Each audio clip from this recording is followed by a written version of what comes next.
ನಿಮ್ಮ ಕ್ವೆಶ್ಚನ್ಗೆ ಬಂದ್ರೆ ನಮ್ಮ India is Sanatana Dharma. There is no comparison at all. First of all ನಾನು ಹೇಳಬೇಕು ಅಂದ್ರೆ ನಮ್ಮ ಸನಾತನ ಧರ್ಮದಿಂದನೇ ಎಲ್ಲ ಹುಟ್ಟು ಬಂದಿರೋದು. ಆಯ್ತಾ? It's just the new names what we are getting here. See as you see ನಮ್ಮ ದೇವತೆಗಳೆಲ್ಲ ಫೋಟೋಸಲ್ಲಿ ಕೈ ಹಿಂಗ್ ಇಟ್ಕೊಂಡೇ ಇರೋದು.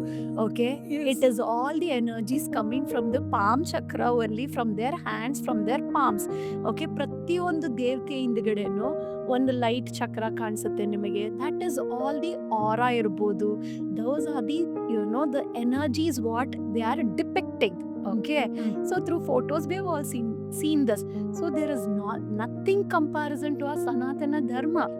ಎಲ್ಲ ನಮ್ದ್ರಲ್ಲೇ ಇವಾಗ ಹೆಂಗೆ ಮ್ಯಾನಿಫೆಸ್ಟೇಷನ್ ಸಿ ಇಲ್ಲಿ ನಮ್ಮ ಸಂಕಲ್ಪ ಶಕ್ತಿ ಅಂತೀವಿ, ಅದು ಮ್ಯಾನಿಫೆಸ್ಟೇಷನ್ ಆಯ್ತು, ಅದು ಹೊಸದಾಗಿ ಬಂತು ಅಲ್ಲಿಂದ ಅಷ್ಟೇ. ಬಟ್ ಸಂಕಲ್ಪ ಅನ್ನೋದು ಇಲ್ಲಿ ಎಷ್ಟೋ ವರ್ಷಗಳಿಂದ ನಮ್ಮ ಸನಾತನ ಧರ್ಮದಲ್ಲಿ ಇದೆ. ಆಯ್ತಾ? ಇವಾಗ ನಾವು ವಾಟರ್ ಮ್ಯಾನಿಫೆಸ್ಟೇಷನ್ ಅಂತ ಹೇಳ್ಬಿಟ್ಟು ಫುಲ್ ಮೂನಲ್ಲೆಲ್ಲ ನಾವು ಇಡ್ತೀವಿ. ಬಟ್ ದಿನಾ ನಾವು ಪಂಚಪಾತ್ರೆಯಲ್ಲಿ ನಾವು ಅದೇ ಅಲ್ವಾ? ಗಂಗೆ ಚ ಯಮುನೆ ಚೇವ ಇದು ಹೇಳಿದಾಗ you are invoking all the 7 ಸಪ್ತ ನದಿಗಳನ್ನು.